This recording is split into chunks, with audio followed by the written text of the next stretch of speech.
You're with Clement Manyathela. 702.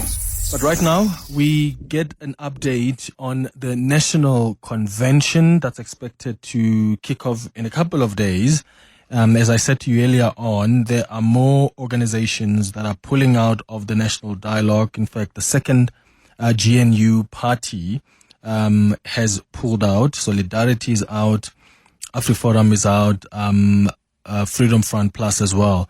And they are accusing basically the ANC of hijacking this foundation, this dialogue. So we're going to speak now to Reverend Zwoitwaho Nevhutalu, who's the National Convention spokesperson. He's going to join us now on the line. But I'm also interested in your thoughts on 011-883-0702. Do you think that the legitimacy of this dialogue is now in question, given that not only you've got these organizations that are pulling out, including the DA, which was the first to say we're not going to participate, but you also have former presidents and struggle stalwarts withdrawing through their foundations as well from this.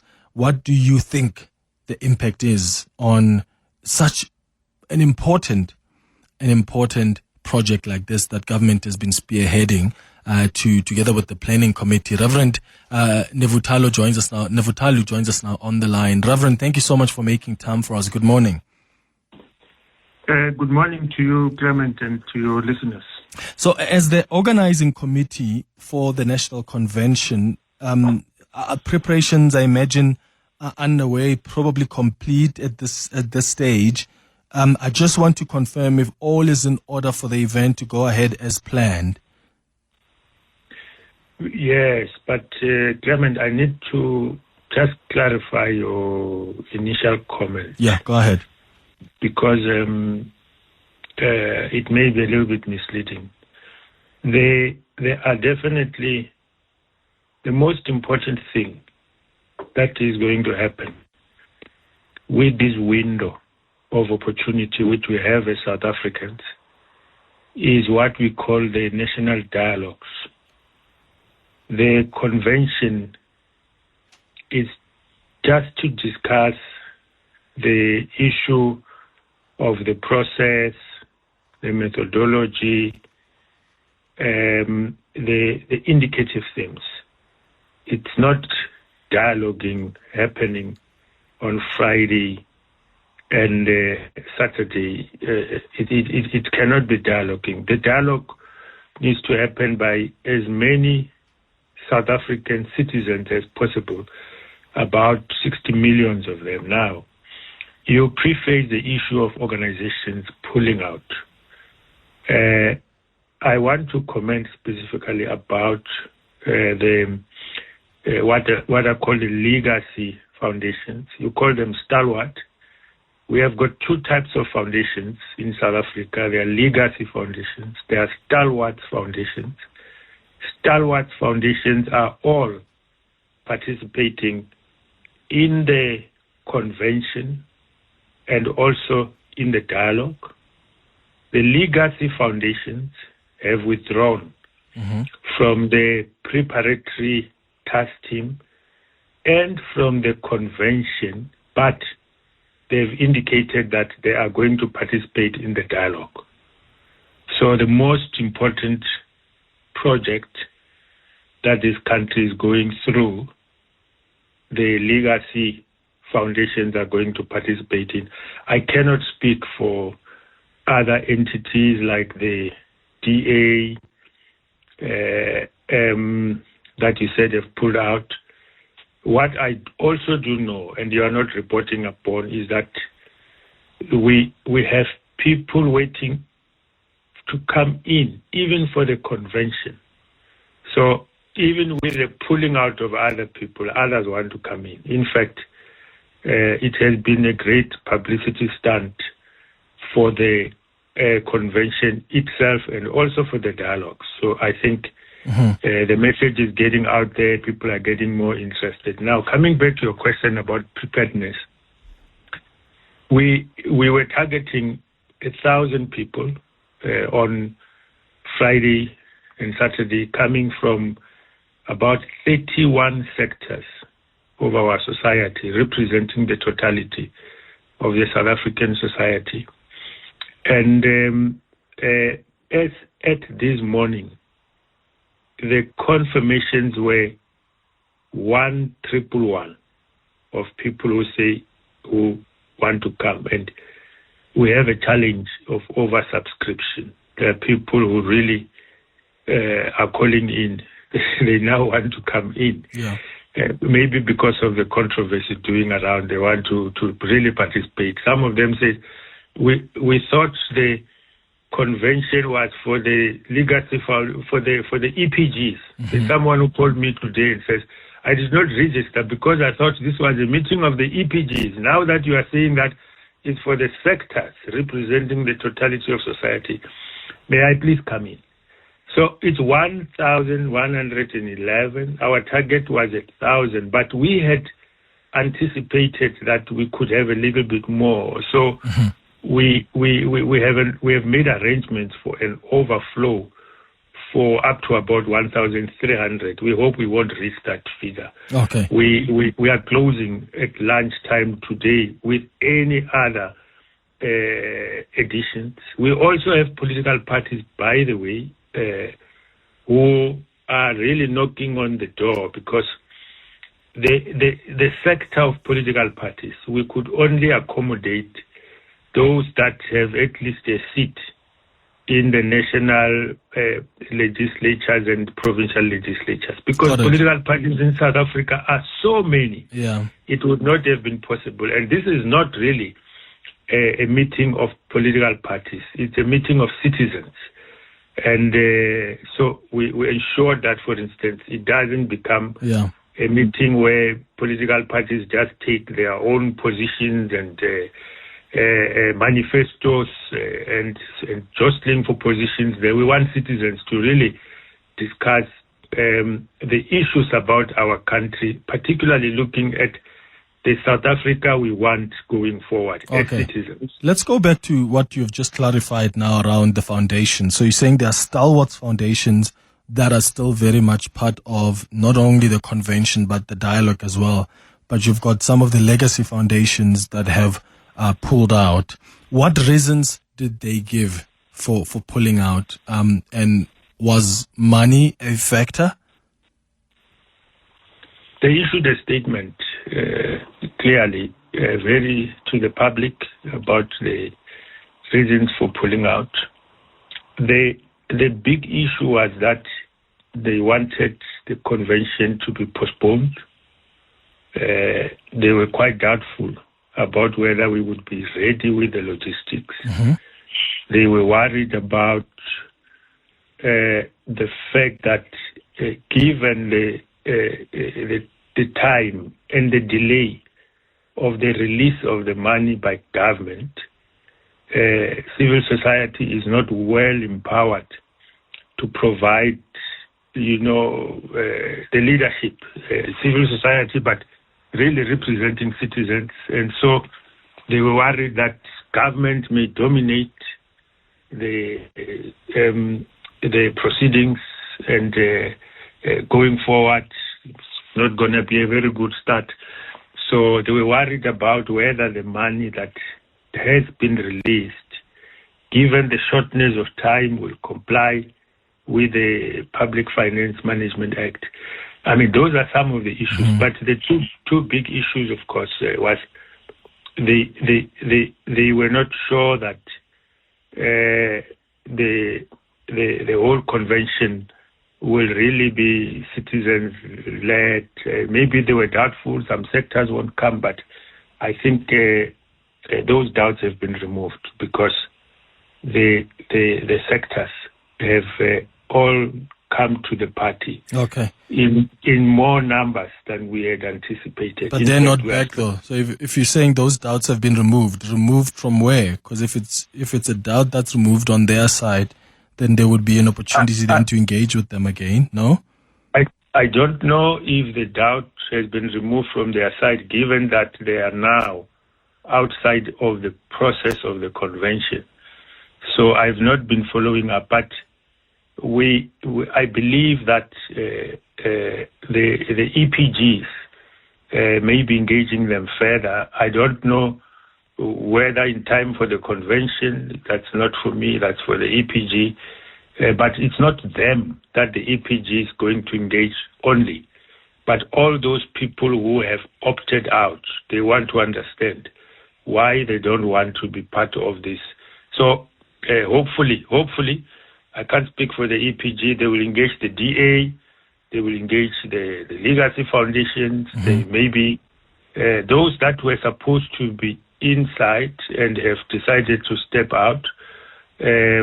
It is the responsibility of the EPG to really engage them and find out why are they not wanting to be part of the process. Yeah. Is there a concern about this action, some of the legacy foundations moving away, the concern that this may impact the legitimacy of the process? So in other words, who are part of the preparatory committee now, and are those the people that are coming from diverse stakeholders who are going to make sure that government doesn't really end up dominating this and this becomes citizen-led?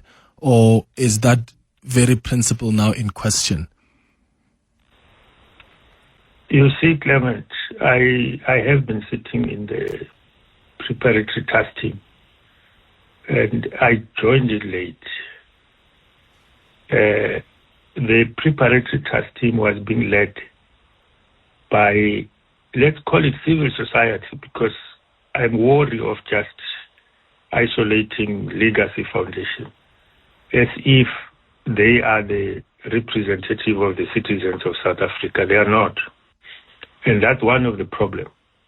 No single sector entity can apportion to itself the seat of representing the totality of South African citizens.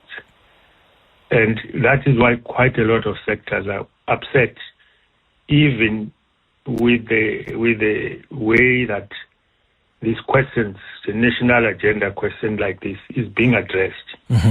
Because there are many sectors here, and nobody can claim to exclusivity of representing that.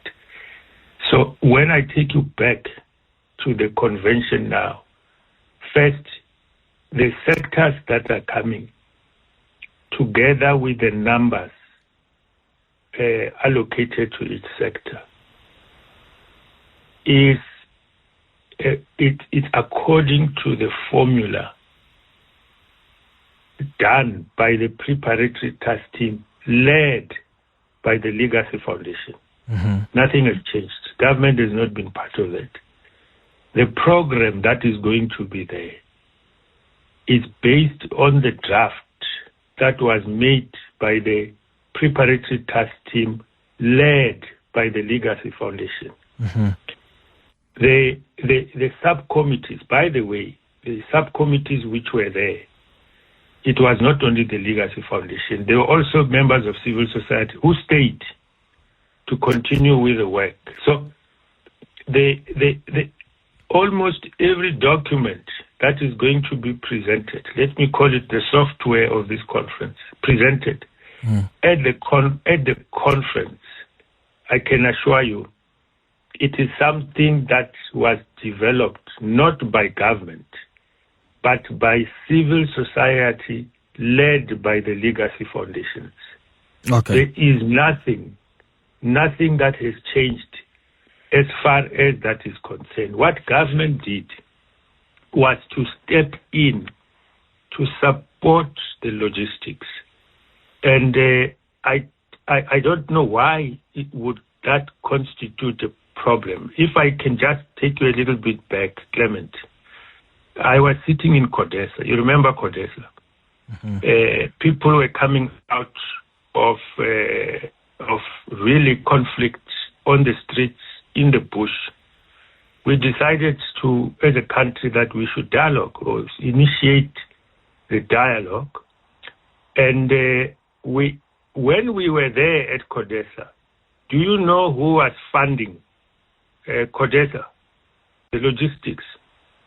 It was the apartheid government, illegitimate government. Nobody made it an issue. Mm-hmm. Absolutely no issue. And nobody said because the apartheid government is funding the logistics to make the convening possible, it means the apartheid government is going to dominate the proceedings of CODESA. Mm-hmm. I think they were leaders enough. But here, the fact that government is providing the logistics, some people seem to take exception to that. Yeah. And that's really all they did, really. And had, because of the shortness of the time, and there's another aspect which I need to clarify, that the government, especially the head of state, had been put under extreme pressure to come up with a date for the first convention. Because the preparatory task team and civil society, because there are many civil society organizations which have been meeting almost every week, preparing for these dialogues for months on end. They were saying that government, the convener is not serious. He's not announcing the date. It's taking too long. We are ready. We want to get on with the dialogue. And then, boom, the convener announces, then no, it's too early. They're worried about the time. Let me ask about let me ask about the issue of cost, because there's been public outrage as well over, and there's been several amounts that have been bandied around, 700 million rand budget or 800 million rand. How much is the convention likely to cost taxpayers from the estimations, and also similarly this national dialogue?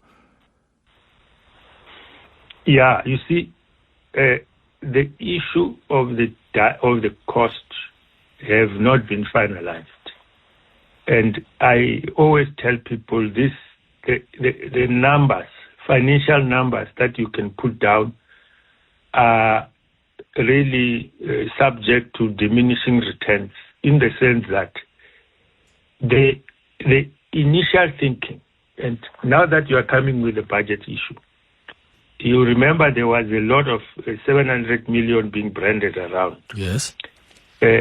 Which the figure around 700 million was the budget which was worked out by the preparatory task team led by the legacy foundations. They came out with that figure. Government did not accept that figure. Government felt it was too high. So they subjected that figure to their own budgetary process. It went to Treasury. That process has not ended as I'm talking to you now. What government did, and which was the pressure, because remember that figure, the plan was that out of that figure, government must guarantee 60%, and the 40% must come from other donors, NGOs, and not in money only, but in money and in kind. So, for instance, churches will contribute their venues, as an example. Civil society are going to contribute volunteers to work in the process to cut down on the HR costs, those kind of things. So, but instead of government coming up with 60% of the convention and civil society and the others contributing the other 40%, really, it was not possible because of the time constraints. So civil society actually urged government to guarantee the money for the convention to make sure that it works, but also including other pledges. So when you talk about the convention, and I'm saying it's difficult, is because you find that the convention now that is taking place, the venue was a big issue, the cost of the venue. Now, UNISA has donated the venue. It's no longer going to be part of the budget. You look at transport logistics. You have got people like Prasa, who actually who made a commitment to try and assist. So there are other people who are coming to the party to try and assist in kind. That is why it's very difficult to pin down, and the media has been quite persistent. How much is the convention? It has been very difficult to pin down the convention on the actual, on the actual. But there must be an amount that you're working off, right? So if the UNISA donates a building, if other transport sectors come in, you're able to say, we were working off a budget of 25 million rand, but because of all these donations, we're down to 10 million rand. So as just a ballpark amount, what budget do you work from? The initial budget which the foundations had submitted was around 40 million, I can tell you.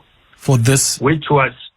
For just for the convention on Friday? For the convention and setup costs. It's not only the convention, because it was convention and setup costs, but for the dialogues, you need to employ staff. Okay. You know, part of the reasons why they had put that up is like, if you rely on government personnel, then it's no longer citizens-led.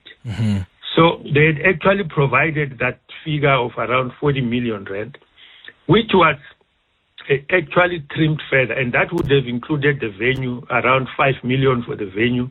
It was knocked out and so on and so on. All I know is that I think Treasury made a provision for about 8 million rand that has been sent to NEDLEC to cover the expenses like accommodation and travel for this particular dialogue. So it's substantially less than what has been actually we were talking about. And it's really government that is involved in trimming the costs. You know, it's like people are saying, no, you know, government just want to expenditure. No, they are very prudent on this particular issue. They want it to happen. They had the pressure to say it is something which is for the good of the nation. And the state must fund it if it is important. It is an important development. There is a window of opportunity which we cannot miss as South Africans. That is something that is worth investing in. It's for the future of our country, the future of our children. All right, Reverend Zo, thank you. Reverend Zo Nevhutalu is, of course, the National Convention spokesperson, and all the best with the convention on Friday.